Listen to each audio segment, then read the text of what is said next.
Elle avait 15 ans. Elle s'est pendue il y a 3 semaines dans sa chambre d'hôtel près de Clermont-Ferrand. C'est le résultat d'un système qui aujourd'hui est à bout de souffle. Chaque drame est un drame de trop qui nous rappelle que nous ne sommes toujours pas à la hauteur. Si nous n'interdisons pas ce mode de placement, si nous ne créons pas de nouvelles places, si nous n'améliorons pas les conditions de travail des travailleurs sociaux, il y aura d'autres drames. Et systématiquement, il y en a.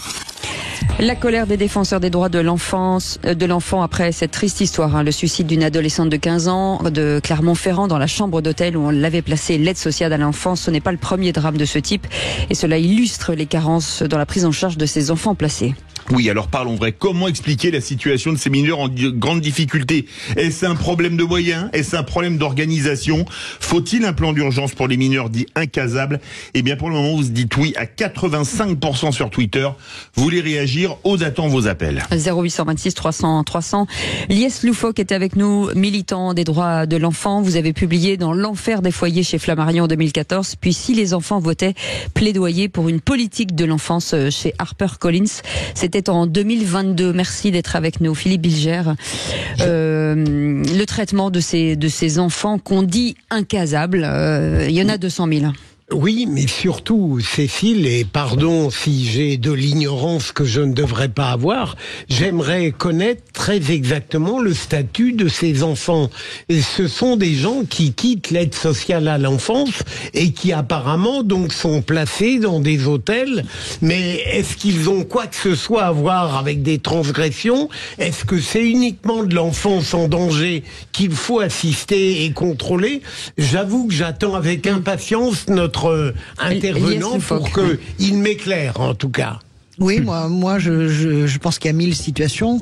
J'avais une amie qui s'était retrouvée dans des très très grandes difficultés, qui avait été hébergée en hôtel d'urgence, mais avec sa fille de 15 ans. C'est-à-dire que c'est la première fois que j'entends parler véritablement d'enfants qui seraient placés dans un hôtel. Il y a des enfants qui sont placés dans des centres, entourés d'éducateurs, quand ils sont en danger, quand ils ont des rapports détestables avec leurs parents. Ça arrive plus fréquemment que ce que l'on ne croit. J'ai beaucoup de mal, et Lies nous dira cela. J'ai beaucoup de mal avec cette idée de irrécupérable. C'est l'adjectif que vous avez. Incasable. Incasable, c'est absolument épouvantable. C'est comme ça qu'ils sont appelés. Je sais bien que c'est pas votre fait, Philippe. Vous êtes trop gentil pour parler comme ça, mais incasable, ça veut dire que non. J'ai beaucoup de chagrin de voir ce dénouement-là, et je peux pas m'empêcher de penser à ce que cette adolescente a dû ressentir, ce par quels états elle est passée avant de se donner la mort. C'est tout à fait insupportable. Sébastien Ménard. C'est toute la difficulté et ça derrière le drame. En fait, on se demande comment la puissance publique, la France, c'est pas un petit pays, c'est un grand pays. C'est un pays organisé, c'est un pays structuré, c'est un pays dont, je dirais, toutes les formes d'aide sociale sont financées. Donc on se demande comment on réussit quelque part à amener un début de commencement de réponse, mais à ne pas aller jusqu'au bout. Voilà. C'est-à-dire que la prise en charge, évidemment, on en a parlé plusieurs fois sur des tas de sujets, sur des migrants, sur on a cette part d'humanité. On doit aider, on doit accompagner, on doit intervenir. Mais on le fait, et puis il n'y a pas de suivi. Non, et puis il y a personne. Bien sûr, on a le même problème avec les migrants. C'est que les ados qui migrent, on les laisse sur le toit de la gare du Nord. C'est hallucinant. Et c'est un peu tout à l'heure le coup de gueule que j'avais, mais qui est évidemment, évidemment entre 10 degrés d'intérêt en dessous. Mais qu'est-ce qu'on fait de notre argent? C'est à un moment donné, on a des gens qui meurent. Là, c'est une jeune fille qui meurt. C'est hallucinant. C'est-à-dire, où est la puissance publique? Pourquoi n'arrive-t-on pas à faire le job jusqu'au bout? Jusqu'au bout. C'est vrai, c'est juste. Lies Loufoque, pour bien que tout le monde comprenne, ces enfants isolés, donc ce sont des mineurs, il y en a à peu près 200 000 en France. Pourquoi ils sont isolés? Où sont leurs parents? De qui parle-t-on exactement? Très bien. Alors, pour être très clair, on parle d'enfants dont la justice a estimé qu'ils étaient en danger dans leur environnement familial, donc au sein de leur famille, et donc que pour leur sécurité, ils devaient être confiés à l'aide sociale à l'enfance. D'accord. Voilà, donc ce sont vraiment des enfants en danger qui sont placés. Moi, à mon époque, quand j'ai été placé, il y avait très très peu, voire quasiment pas de recours aux hôtels pour accueillir des enfants. Force est de constater ces dernières années que la protection de l'enfance traverse une crise historique. Nous n'avions jamais eu autant d'enfants placés dans nos autre pays. Et cette situation pose un certain nombre de difficultés, puisqu'en parallèle de cette augmentation du nombre d'enfants placés, on assiste à une pénurie de travailleurs sociaux qui est sans précédent. Pour vous donner un ordre d'idée, on a 30 000 postes vacants aujourd'hui dans notre système de protection de l'enfance. C'est 10% aujourd'hui de travailleurs sociaux qui manquent à l'appel pour s'occuper correctement d'enfants.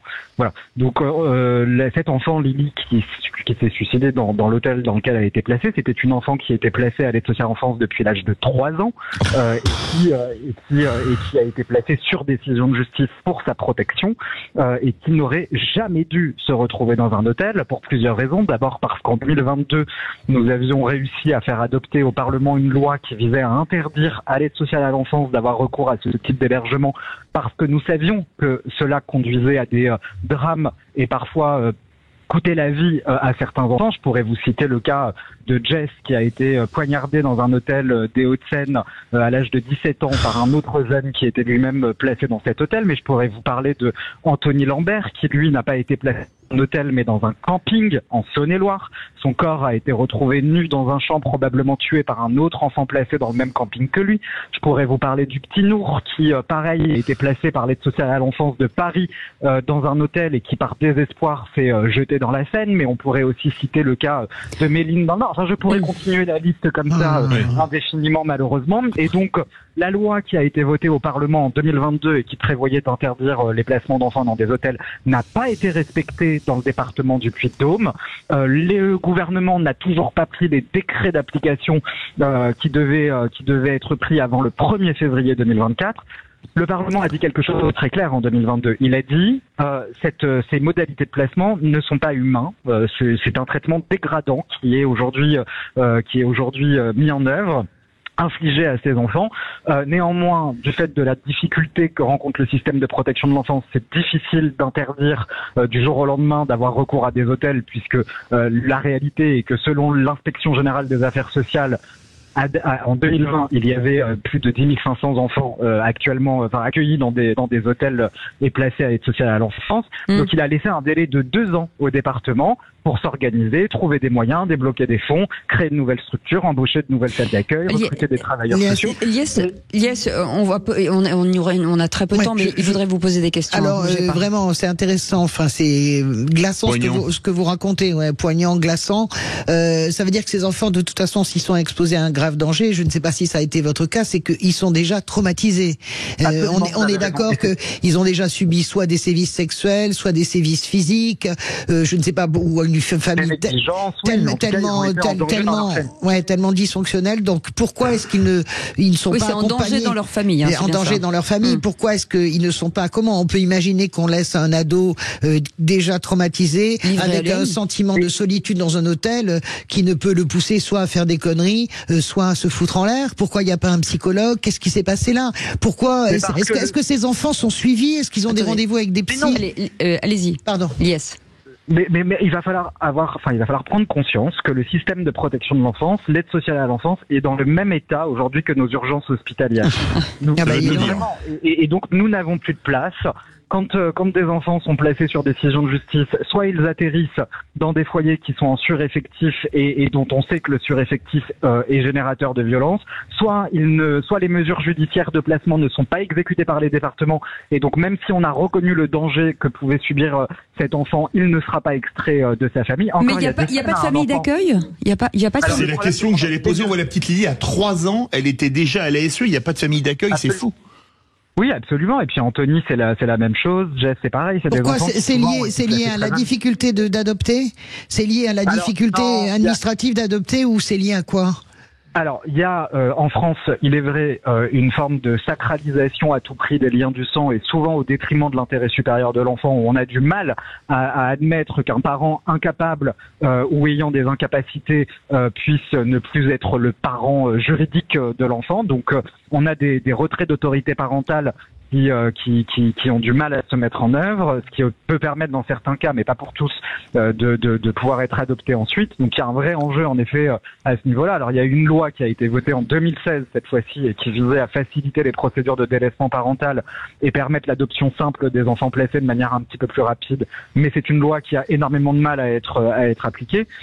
Mais la réalité, ce qu'on a du mal à dire, c'est que ces enfants qui sont placés très jeunes à l'aide sociale à l'enfance pour leur protection et qui arrivent ensuite à l'adolescence, à 13 ans, à 14 ans, à 15 ans dans des hôtels, c'est des enfants dont les autres structures ne veulent plus. Oui. Soit parce que ils ont des traumatismes extrêmement lourds qui rendent la vie en collectivité assez difficile. Pour les professionnels, pour l'enfant lui-même et pour les autres enfants, soit parce que les familles d'accueil ne se sentent pas suffisamment armées pour pouvoir l'accueillir à leur domicile, et donc les départements les mettent dans des hôtels. Mais Lies, la question que pose, mais la question que pose la question que pose Philippe David, c'est quand même à 3 ans. À 3 ans, oui. Vous n'arrivez pas à distinguer qu'un enfant a des problèmes tels que vous ne pouvez pas l'adopter. Mais non, mais c'est le placement, c'est la maltraitance institutionnelle qui crée des difficultés et des traumatismes chez ces enfants. Hein. C'est ça la réalité. C'est Lily qui est arrivée à l'ASE à l'âge de 3 ans. Si à 15 ans elle était complètement déstructurée, si elle était complètement instable et qu'elle avait des problèmes de santé mentale, c'est parce que derrière elle a eu tout un parcours avec ce enfant. Il nous reste 1 minute, Philippe Bilger, vous voulez vous poser une question. Ces enfants qui sont placés dans des hôtels, est-ce qu'ils sont totalement livrés à eux-mêmes? Oui, absolument. Et d'ailleurs, c'est pour ça que moi j'en veux énormément au gouvernement, parce que dans le cadre de la loi de 2022 qui interdisait le placement des enfants à l'hôtel, il était prévu que sur la phase transitoire, il y a un encadrement obligatoire jour comme nuit par des travailleurs sociaux. Comme le décret d'application n'a jamais été publié par le gouvernement, aujourd'hui, je vous garantis qu'il n'y a pas de professionnels. Là où moi je m'inquiète, c'est que la France reste quand même un grand pays. Donc si dans un grand pays on peut arriver à de tels drames, comment ça se passe ailleurs? Oui, vrai sujet. Merci beaucoup Lies Loufoque. Merci beaucoup. Je rappelle vos livres, puisque c'est important, puisque vous militez justement pour les droits des enfants. Et ces livres, Dans l'enfer des foyers chez Flammarion, qui doit être toujours en vente, en tout cas j'espère. Et puis Si les enfants votaient, plaidoyer pour une politique de l'enfance chez HarperCollins. Et c'était en 2022. Donc merci en tout cas d'avoir été avec nous. Merci beaucoup Philippe Bilger, Françoise Degois, Sébastien Ménard. Bonsoir. Dans un instant, on va vous parler automobile, les vraies voies qui font rouler la France, avec pas mal, d'abord un coup de gueule, Philippe David. Oui.